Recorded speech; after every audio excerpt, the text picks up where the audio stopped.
War is a tricky thing in general, but when you add superpowered people to the mix, it gets really complicated. You can put your recruitment posters up in superhero hangouts hoping that they feel compelled to join the effort, or you can set about making your own superpowered super soldiers. Of course, the trick is getting more than one out of the deal, or having the super soldier emerge from the other side of the process, not hating you and everything you stand for. We said it was complicated. Let's look at the mixed bag of success when it comes to super soldiers in the world of Marvel. We all know the deal. When Captain America throws his mighty shield, all those who oppose his shield must yield. Though I don't know how many people are opposing the shield specifically, usually it's more the things the shield is protecting. But what do you want out of a theme song, huh? Captain America's the first successful super soldier, and they managed to hit it out of the park. He's fast, he's strong, his reflexes are amazing, and he loves the old red, white, and blue. Unfortunately, Hydra, in their attempt to steal the formula, instead destroyed it and ruined super soldiering for everyone. Way to go, guys. This one act of sabotage set off a chain of events that meant instead of a platoon of super soldiers, the world would get a scatter shot of super soldiers made chasing that Captain America ideal. Part of that ideal, though, was in Cap long before the Serum. It's that spark that Dr. Erskine saw in him. When he took the ice nap from World War II to the Silver Age and beyond, he took those ideals with him, including the disappointment that the place he got those ideals from didn't always live up to them. If Captain America is doing everything right and just in the world, the Red Skull is his exact opposite, the leader of Hydra. Herr Schmidt didn't think much of freedom and the like. There are a lot of roads to the super soldier game, and depending on what story you follow, Schmidt might have taken all of them. From the Marvel Cinematic Universe, the world's meanest redhead took the simplest route. He was the first experiment Erskine conducted. So for the MCU, really, Red Skull is the original super soldier. In the comics, the paths are a little more complicated. Captain America took an ice nap to end up back in his prime during the Silver Age and beyond, and for his World War II foe to make that leap, he had to take a few comic booky routes. One of them included becoming a clone of Captain America himself. Being a clone really amps up the "we're not so different you and I" speech, huh? The saying used to go, no one stays dead in comics except Uncle Ben, Jason Todd, and Bucky. The idea was that the death of these characters had such a profound effect on the story of who their relative heroes were, that bringing them back would undermine the hero's narrative. And then comic book creators decided, challenge accepted. Bucky of the comics was Cap's starry-eyed sidekick and ward. He was supposed to have died in the same climactic battle in World War II that Captain America fell during. Well, it turns out that he didn't die, but the Soviet submarine that was looking for Captain America decided to not tell anyone. Instead, they gave him a robot arm and trained him as an assassin. They solved the problem of what to do with him when he wasn't doing assassin stuff by putting him back on ice. Over the years, he was given upgrades to his arm and any other training or alternative enhancements they could find in order to get their own Captain America. When they got the brilliant idea of sending him out to kill the only person left in the world who could connect with who he was before the programming, who also happened to be the most loyal person on the planet. So they lost their super soldier, I mean. The MCU's Winter Soldier was even a more direct attempt to recreate Captain America with more or less the same results. Sorry, Pete, but Uncle Ben's last bit of wisdom is just too important to comic book lore to have him come back. After the World War, the Allies found that the Axis had been doing their level best to get their own super soldier because why wouldn't you? The first 9 attempts didn't go so great. For the 10th, they got creative. They took up a former CIA asset and Canadian Department K agent. Even their spy agencies sound polite. Of course, he was Logan, who had an inherent ability to heal quickly. By most standards, a healing factor, sharp bone spurs that can extend from his wrists, heightened sense. Most people would consider that a job well done. Well, the program had fallen under a supervillain, so it got more complicated. Logan was selected because it was hoped that his healing factor would allow him to survive the process of bonding adamantium to his skeleton. Which is true, but it also made him super grumpy. An attempt to impose false memories so that Logan would be more compliant ultimately ended up with a grumpy man who didn't know who he was. So he just started stabbing anyone who might be responsible. Weapon X would later meet Professor X, and he would eventually unlock his memories and give Logan a more productive outlet for his rage. Scott Summers. I mean, bad guys. Oh, Canada. Logan's Weapon X treatment was done at Canada's espionage arm, Department K. Despite that program churning out a bladed murder machine with a distinct hate for all involved, they weren't discouraged. Primarily, that was because they figured they had found a way to replicate Wolverine's healing factor.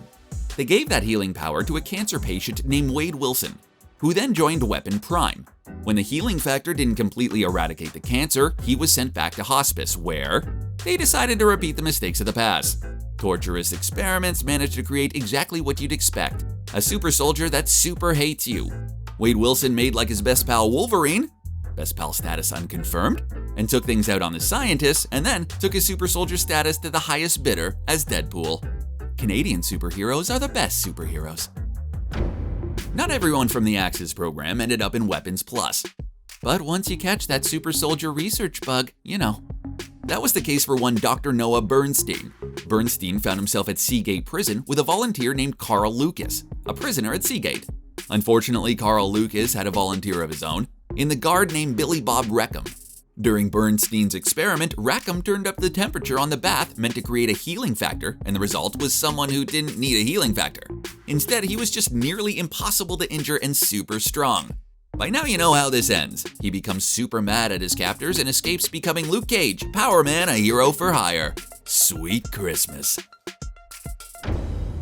While the Soviet Union had a successful super soldier assassin going about their Department X program that produced the Winter Soldier, the idea was to have an army of super soldiers.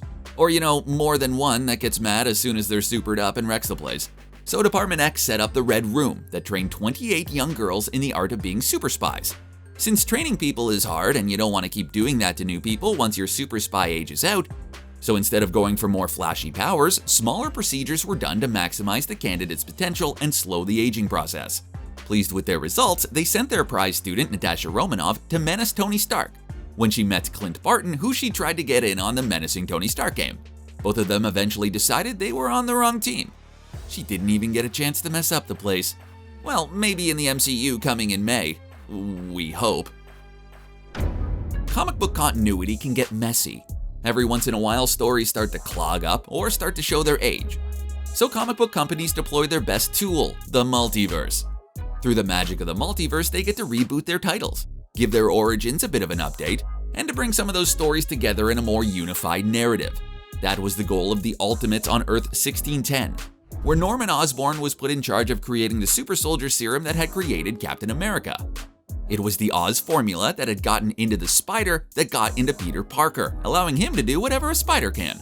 Osborn figured that if the Oz formula plus a spider equaled spider powers, if he infused the Oz formula with himself and then gave it to himself, he'd be a super version of himself. It's interesting logic. Naturally, his super self turned out to be a giant, terrifying goblin monster. You really want to pay attention to those lists of side effects that goes over footage of people playing croquet and laughing over woodwork. Warning, may cause monsterism. Norman Osborn wasn't the only one chasing that super soldier magic in Earth 1610. Dr. Bruce Banner decided to give his super soldier solution a try on himself, using copious amounts of gamma radiation that resulted in, of course, the ever-loving Hulk. Like his super soldier confreres, the Hulk proceeded to smash up the place and injuring Peter Parker's little herd from parents Mary and Richard Parker. The MCU took a lot from the Ultimate Universe, including a redesign of Nick Fury that just so happened to look like an actor known for playing people who had strong opinions about snakes on airplanes.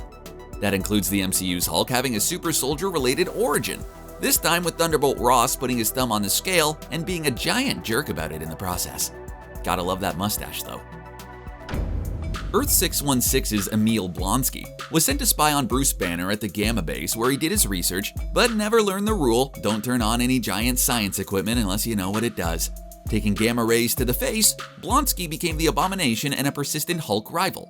But it's in Earth 199999, so many nines, otherwise known as the Marvel Cinematic Universe, Blonsky's transformation was a lot more urgent.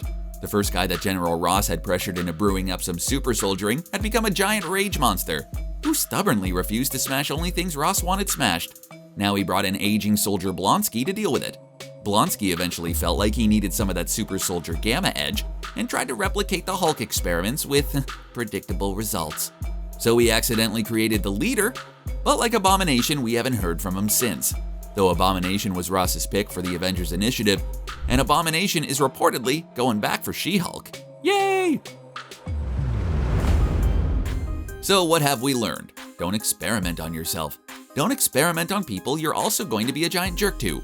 Also, don't experiment on jerks, but mostly have a plan for once your project works, so that your hard-earned Supersoldier doesn't just smash up the place and walk away. And of course, we've learned Canadians are the best superheroes.